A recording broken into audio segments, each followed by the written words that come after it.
Greetings, I'm Dr. Sean Reed, author of the Dating Toolbox, available on Amazon.com. So, today I want to talk about the fact that you must understand the female brain. If you want to get women to love you, if you want to keep them in love with you, you must understand the female brain, and the female brain functions fundamentally differently from the male brain.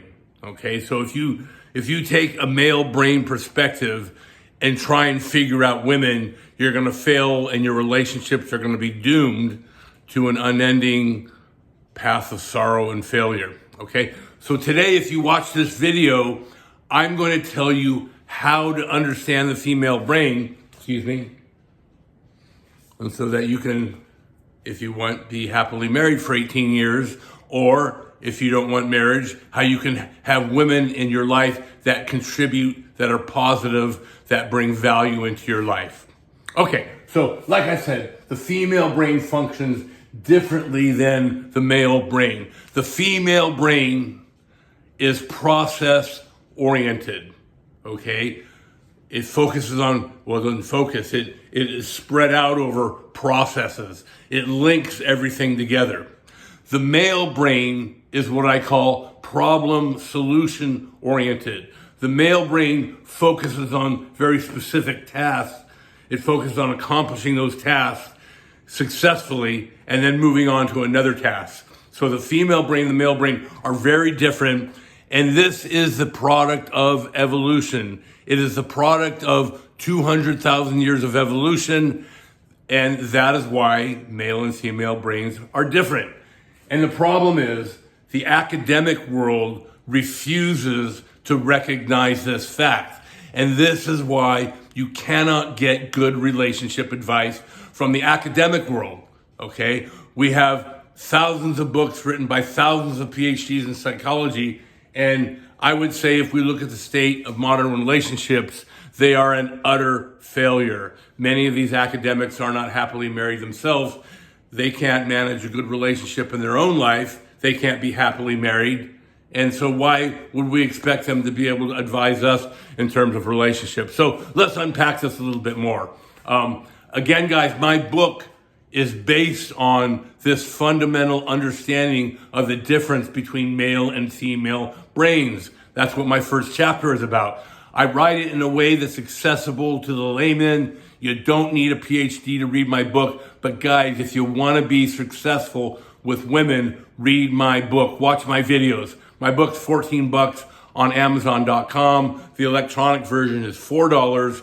Down below in the link, it'll link you to my book. So if you want to become successful, read my book and understand how the female brain operates. So the female brain, we abbreviate as FB, functions differently from the male brain, is process oriented, while the male brain is problem solution oriented. And you might ask, well, what proof do you have of this?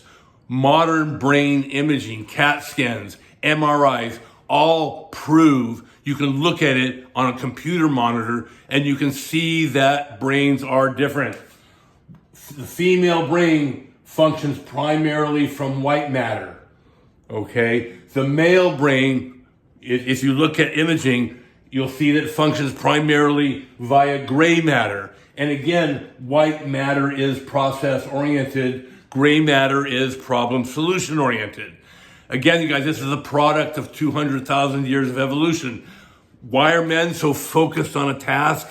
Because they had to be, to hunt, to make tools, to make weapons. They had to be extremely task oriented, and they had to basically tune everything out. So when you're hunting, you're hunting a dangerous animal that can kill you. You need to be highly task function. And for 99.9% of human existence, we lived as hunter-gatherers. So our brains adapted to function and survive in that world. Again, my book talks about this. It explains, I have another chapter on the evolution of the human brain, and it explains how this happened. But the brains are different. Now, on the other hand, the woman had to manage the cave. So she had babies, She had a fire going. She was gathering. She was doing 7 or 8 different things at once. Okay, so here's the problem we have in academia. Academics think that if male and female brains are different, then that means that male brains might be better than female brains.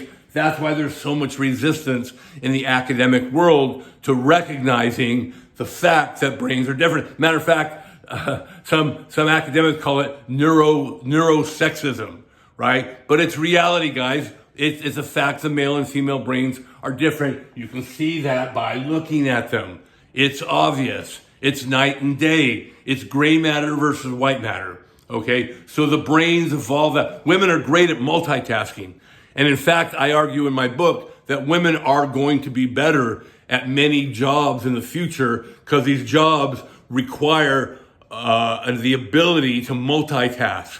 So my wife, for example, manages medical facilities. Okay, she can be on an email, a conference call, watching her favorite cooking show. She can do 4 or 5 things at once, whereas I could never do that. So, you have to understand that I am not arguing that men are superior to women here. I'm arguing that we're different. And like I said, the academic world refuses that. Okay, they refuse to recognize that. And they will argue that relationships are based on communication. Again, they're wrong. Relationships are based on love, interest level, okay? So that's why all that relationship advice you get is garbage. So what advice do I give you? What does this mean when it comes to you and your behavior with women? You must understand the female brain is process oriented, okay? So the key to successful relationships is to let that process run. Don't interrupt it, okay? Don't try and impose your problem solution brain on a woman while she's going through her process. Let me give you some examples. This is why when my wife or your girlfriend comes in and she wants to talk about her day, okay, what do men do? They hear women start to talk about the problems they had in their day, and they immediately jump in because we're problem solution, right? We're men. We solve problems. We wrestle that problem to the ground and we solve it. That's not how women work. If you do that, a woman will hate it. What do? You just sit back, you listen. You nod your head, and you don't say a word. You let the woman work through the process. That's how women come to their decisions. They go through the process, and talking about it is one of the ways that women work through their process. Okay? Very often a woman already knows what she wants to do. She just wants to work through it, and by talking to you, it enables you to do that. So if a woman comes home and wants to talk about her day, guys, just listen. And boop, boop, boop, boop, her interest level will go up. This is one of the ways in which I keep my wife in love with me. Okay, this is one of the reasons why I have a gourmet meal waiting for me 6 out of 7 days a week, because I just sit back and I listen to my wife. I let her go through the process. What are some other things we can do? This is one of the reasons why you must give women the gift of missing you, right? Because when you're not around, women don't necessarily fall in love when you're around. I mean, there are things you can do, yes, that increase their interest level, but love happens when you're not around. So this is why early on in a relationship, we limit contact. You only date a woman once a week. You're not on the phone talking to her every night. You're not texting her constantly. That's female behavior, okay? The phone is for making the date. Men make dates. We don't text back and forth, and then we're gone. We disappear. So that whole time, those 6 days, she's not seeing you. She is thinking about you. Again, the process is running. If you let the process run in women, they will fall in love with you. Okay? Again, we limit information. Early on in the relationship, we don't blab about everything. We don't give away all the details. Right? I was out with a woman one day and she was grilling me on a date. She goes, "So what was your childhood like?" And I said, "Dysfunctional." That's all I said. And it got her wondering. By the next date, she wanted to have sex. So we limit information. You don't have to blab your heart out to a woman and tell her everything about you on the first date or the second or the third date. Let her wonder. Let her think.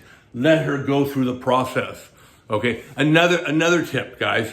When you're with a woman and you have like that silence, don't think of it as awkward silence. Let that silence happen. You don't have to be talking all the time. Okay? You're going to talk, you're going to say the right things, and then you're going to keep your mouth shut. Okay? You're either going to let her do the talking or she's not. She's going to be thinking. Her mind is going to be running through the process. All right, guys. So I think by now you have a general idea of what I'm talking about. The female brain is based on white matter and it's process oriented. The male brain is based on gray matter and is problem solution oriented. You must understand these differences if you want to get a woman to love you and to keep you in love with you. Okay, again, guys, I don't hawk my book very much here. I just usually do my thing and I talk about my topics. But really, guys, if you want to figure all this stuff out, if you want an instruction manual on how to get women to love you, how to keep in love with you, check out my book, guys. Okay, it's available on Amazon.com. All right, so if you like what you saw today, if you like what you heard today, please hit that like and subscribe button, and happy dating.